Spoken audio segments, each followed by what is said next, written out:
Hey everyone, Anthony Venuti here with In Touch Mortgage Solutions. It's Friday, Finance Fridays, and thank you again for clicking. On this episode, we're going to talk about changes to the banking guidelines, things to anticipate moving forward with home equity lines of credits, and if you're planning on getting one, you don't want to miss this. Stay tuned. I want to start off this episode by having a little conversation about an existing client and a situation that was important to understand, as what we're seeing happening in the current marketplace is sort of unraveling at a rapid pace. And we're trying to find solutions for our clients to better assist them in financial goals and what they're looking to do. So we got a call a few weeks ago with a client that had a mortgage with a conventional top tier bank and basically had a very good rate, 2.89% on that product. And unfortunately, the circumstances had changed significantly and they required to tap into some of their equity in order to cover some of their expenses that they had that had been incurred due to an illness in the family. And they had to send some money overseas to help the parents, some situations that were obviously important to cover. And the clients were looking to pay off some of those debts and make sure that everything worked out for them. However, what the client had experienced was that their credit had dropped significantly because of high utilization on their credit facilities. Now, the clients didn't have a line of credit. They were eligible for a line of credit with their product that they currently had, but unfortunately, due to the circumstances, they were declined by their bank. Actually, this worked out more beneficial for the clients because if they were to restructure their product, because they were never issued a re-advanceable, basically a home equity plan on their product. We'll get into that when we talk about some of the changes that are coming down the pipeline. But basically, we had to look at some solutions for the clients. Now, what we were able to do is look at one of our equity lenders on the B side and provide them with a line of credit that was feasible for them. Obviously, there are some costs associated with it, but the actual benefits outweighed the cost. Now, they didn't require that much money. I think it was about $80,000 to $100,000, which for some is a lot, but as I said, for these particular clients, it was just enough to get them where they needed to go. And they didn't have to exit their existing mortgage with their current lender at a very significantly low rate in comparison to what we see now. And the clients were very happy to stay there for an additional 2 years, ride out that rate, and then basically look at the option of using the line of credit and paying down that balance. So as opposed to restructuring everything at a higher rate, taking the larger mortgage balance and then with the additional $50,000 to $100,000, adding that in and paying a larger rate of interest on the whole balance, we're better off keeping that balance at a lower rate and giving them a line of credit. Now, obviously this line of credit, as I mentioned, was from an equity lender and it was a little bit higher than normal lines of credits available out there. But based on the clients, as I said, their credit facility, their income had changed, and their circumstances had changed significantly. They were not eligible to qualify on that product with their existing lender. And luckily, they had a lot of equity into their home, and they were able to work with a product and a program that we were available to get for them. So obviously, this helped them not only get their debts paid off, lower their monthly expenses, increase their cash flow, but also will help them rebuild their credit. And it got us thinking to some of the changes that are coming down the pipeline. When you look at OSFI, which is the Office of the Superintendent of Financial Institutions, looking at the regulatory bodies, the underwriting practices that are happening currently with our banks and a lot of our institutions out there. OSFI is saying, look, remember the B20 rules, remember all these underwriting and policies and procedures to ensure that all the loans that are issued are underwritten at the highest integrity. It's reducing your exposure to downside risk. And obviously when the markets are doing well, that's not a major concern as home prices come up. Obviously, that equity, that loan to value expands, but when prices tend to fall and home prices tend to come down a little bit, it can leave the banks, institutions, and lenders a little bit more exposed and vulnerable. Now, what's important to understand is obviously a lot of clients may say, well, that's the bank's problem, or let the bank deal with that. They're the ones that are responsible. Whatever the philosophy is, obviously, we need the banks to issue money. That is how new credit is created. That's how that gets into the system by creating mortgages. However, we need to make sure that the banks continue to lend, right? That is a major concern, and we don't want to run into a situation where the banks just stop lending, because that will create an entire new problem, a whole credit crunch, and basically looking at those institutions and if they stop lending. What we want to do is protect those institutions. And in turn, by protecting those institutions, we will continue to have a resilient real estate market. And that's what's important to understand, at least in my opinion. Obviously, I could be wrong. But basically, when we look at the regulations, the stress test rules that were introduced in 2012 that were impacted in 2017 into 2018, with all mortgages now being stress tested. Here in Canada, obviously our regulatory bodies that govern all these types of transactions have done their job relatively well. Although we're seeing corrections happening now, obviously that is basically due to higher interest rates, what's happening with recessionary fears, inflation, and so on. These are major concerns. Obviously, we want to see some adjustment in these prices. We do want to make it more affordable for first-time home buyers to get into the market. But by introducing regulations and all these rules that are sort of put into place, yes, it sucks for first-time home buyers to get into the market, but it does help make sure that Canadians can afford the mortgages that they are getting into. So what did OSFI do? So sending a message to the lenders to be a little bit more extra safe, that was basically to avoid riskier mortgages and loan to values, or LTVs is what we call them, due to reduced home prices, which can leave lenders more exposed to downside risk and leverage. So that's basically what came out a few weeks ago from OSFI, and we saw them have this conversation. So why is loan to value so important? Or, how does it work? For example, if you purchased a home for $1 million, and you put 20% down, which is $200,000. Let's say you have a mortgage of $800,000.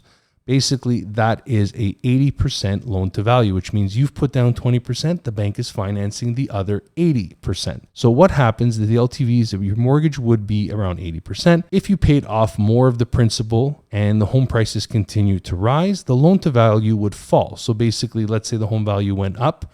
That means your loan to value would not be 80% anymore, it might be 70% as you pay down that mortgage and the asset price continues to rise. Contrary to that is what we're seeing happening maybe right now. Obviously, with home prices and sales down 41%, we're concerned with the loan to value. So if the home that you bought for $1 million and you have an $800,000 mortgage, let's say it's now only worth $9 million, now you're looking at a different loan to value, and that is leaving the lender a little bit more exposed. And potentially, if your payments are not keeping up with the actual interest that's on it, we talked about that when you look at some of those variable versus adjustable rate mortgages, and some of these things in combined, you may run yourself into a situation where you might be 100% levered. Now, obviously, no Canadian wants to be in a situation where their home is worth less than what they're paying for their mortgage. And that is why some of these regulations and some of these institutions are basically changing their guidelines to make sure that we do not have all this risk in the system. So just to recap a little bit, what are the B20 guidelines? In 2012, OSFI introduced residential mortgage and underwriting practices and procedure guidelines set out as the B20. Now, this basically set strong expectations for lenders and residential mortgage underwriting for federally regulated lenders, right? So your major institutions, all your top chartered banks, as well as your mono banks, and obviously even some of our equity and B banks. Now, private lenders are usually exempt from this type of system, though some of them may follow it. Obviously, they have different guidelines, and FSRA is looking to challenge that as well and make sure that Canadians who enter into these private mortgages are not exposed, and obviously a lot more transparency. And that is a whole different topic for a whole nother video. Back to our underwriting guidelines. The original guidelines were mostly principle-based and included an exception that lenders would stress test borrowers for adverse conditions. So prior to the stress test rule being applied to all mortgages in 2018, only certain mortgages were being stress tested, and those were the variable rate mortgages, and obviously those rates changed and fluctuated with the average or median of the most banks posted rate, actually I should say. Now it's basically regulated by OSFI and not the banks. In 2016, OSFI reminded lenders about underwriting expectations in the form of a public letter. And when OSFI continued to see examples of relaxed mortgage underwriting at some lenders, they issued an update to guidelines to B20, and in 2017 came into effect our 2018 stress test rules. So what's happening with the regulators is as they see some adverse conditions coming down the pipeline, they're going to send out a warning, and then maybe they'll do a public letter as they did back in 2016, basically informing lenders of better practices and to ensure resilience in the lending and financing markets when it comes to regulated lenders. So to ensure that the entire system stays sound and we don't run into complications in the future. For my opinion, much like what happened in the US in 2008, Canada did not experience the same level or magnitude in the housing market as the US did. That is up for debate. Let me know in the comment section below if you agree or disagree with me on that comment. Now, basically, what is happening? What are some of the changes that we're seeing? And obviously, it's very important to understand that these products that we're talking about with changes to home equity lines of credits are for the majority of impacting Canadians that have what's called a CLP or a re-advanceable mortgage and combined loan plans. That's basically CLP, combined loan plans. Most of them know as a re-advanceable mortgage. I believe if, for example, I'll throw out some terms. If you're with TD, it's called the Flex Line. If you're with Scotia, it's called the STEP product, the Scotia Total Equity Plan. And that's the product that I have. And obviously, we can talk about how that works. With lines of credits, let's say you had a home that was free and clear, and let's say it was worth $1 million and you wanted to get a line of credit on that property, the maximum amount that you would be able to get on that line of credit would be 65% or $650,000. And that is without a mortgage.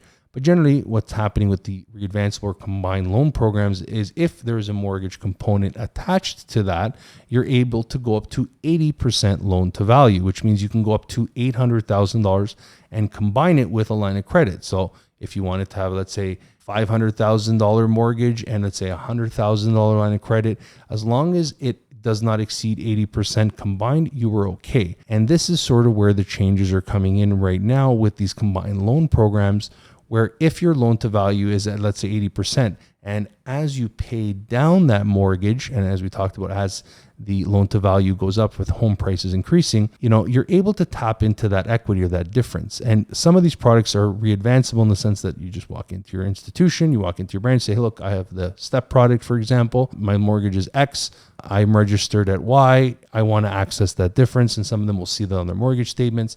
So they're able to access those funds. But for some Canadians who are at 80%, maybe they've paid down their mortgages to 70% loan to value. If they're looking to get that line of credit, if it's not at 65%, if it's at 65% or greater, I should say, then they may be required to have a principal and interest payment attached to that line of credit coming down in the next fiscal years. Some lenders may have already adopted this. Some lenders are positioning themselves for this. So that is something to be prepared for if you're looking to get a line of credit and you're anticipating only to pay interest on it. Now, why would you only want to pay interest only? Obviously, it comes down to the conversation about what you're using the line of credit for.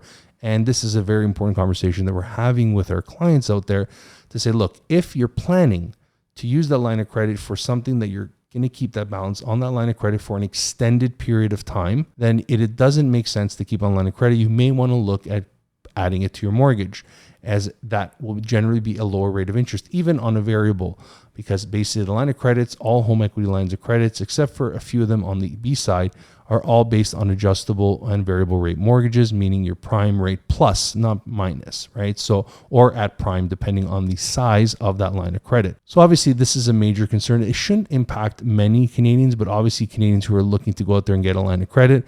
And if it's over the 65% loan to value mark, the main objective is for clients to understand that, look, while values are still relatively elevated, and even though they're coming down, for some Canadians who may require a line of credit for, if they think the recession is coming, maybe their job security is not as, they're not able to think about their job, maybe they're going to lose that job, or maybe there's certain aspects, for a family, maybe you're having, you're expecting and the situation may change.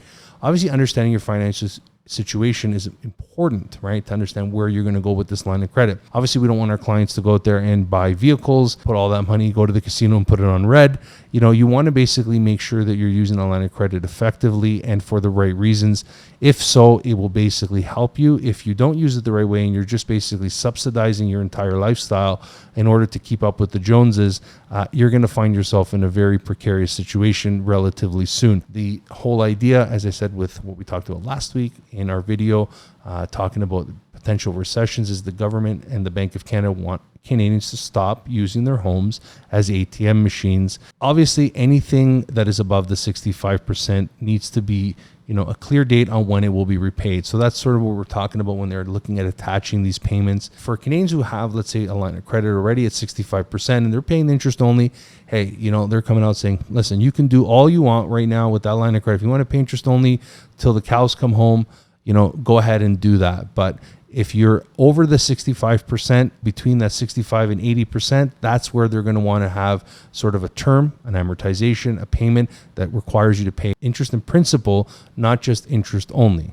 And obviously some of these changes that OSFI has come to basically put down in writing or sort of firing these warning shots also applies to reverse mortgages and to basically equity share programs like the first-time home buyers incentive. And I won't even get into the first-time home buyers incentive because I think that program was absolutely a colossal failure. But just to keep in mind, the bank and the government, I should say, actually changed some of their requirements on the loss provisions of that program. Reverse mortgages, something that we can do another video on, is very important, but they're basically saying, hey, we can't exceed 65% loan to value. And for many, or for the two major players in the reverse mortgage space, none of them have actually gone over the 65%. They're actually pretty conservative on that amount, and it's usually around 55% loan to value. Obviously there's a lot of moving parts, and if you have questions about your mortgage, and if you enjoy content like this and you find it interesting, please make sure to hit the like, share, and subscribe button. Hit that notification bell so you get notified every single time we post a video. But we want to leave the video here. If you have any questions, always feel free to reach out to us here at In Touch Mortgage Solutions. We'll be more than happy to answer and field those questions for you. Until next week, have a great Friday and an even better weekend ahead. Thanks for clicking, and we'll see you next week.